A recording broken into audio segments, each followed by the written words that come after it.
This is Janchen Prajna, an ordained Zen Buddhist monk, and welcome to the next chapter of the rolling Buddhist monastery, The Greater Vehicle. In late November, I packed up my few belongings, loaded up the dogs and the starlings, and drove 2 days cross-country from New York to North Carolina. I'm staying here with a close friend who has an extensive tool collection and a lifetime of carpentry knowledge. As I was settling into this new environment, just before Christmas, my beloved Buddhist teacher died suddenly. After allowing myself some time to grieve, I'm finally ready to get back to work on the mobile monastery. It's time to add furring to the frame of the bus. Framing with furring allows for a more aesthetic use of wood on the walls and ceiling, but more importantly, attaching wood to the metal ribs and then attaching the wood facing to the wood furring with metal screws creates a thermal break, which helps keep heat inside or outside of the interior, depending on the outside weather. Without a thermal break, heat is quickly conducted through the screws into the metal ribs of the chassis and then outside, or vice versa. This means that in cold weather, it's hard to heat the interior, and in hot weather, the interior becomes an oven. But also concerning is that the screws become points of condensation, leading to water inside of the walls, wet insulation, mold, and eventually rotting wood.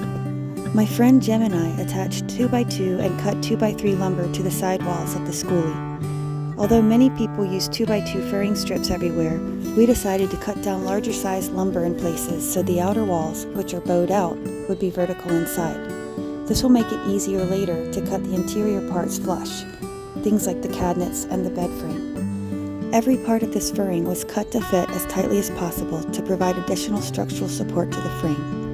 Each furring strip is attached by number 12 machine screws, with attachment points drilled in countersink so the screw heads are flush with the wood. The furring along the floor is also glued with construction adhesive for strength. We blocked in the wheel wells with additional insulation and mitered lumber to stop any airflow that might get past the edge of the subfloor. We'll be building over the wheel wells, and there will be a substantial amount of insulation over them, as they're basically just welded sheet metal directly over the tires. The back wall is done with 2x2 furring, except above the back door. There we constructed a door frame for strength and regular use. We used a 2x4 just above the door and ensured everything fit as tightly as possible.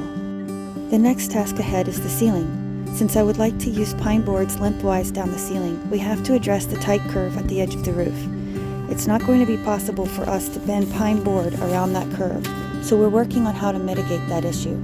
Once that's done, it's on to electrical wiring. Thank you for coming on this journey with me. See you next time on The Greater Vehicle.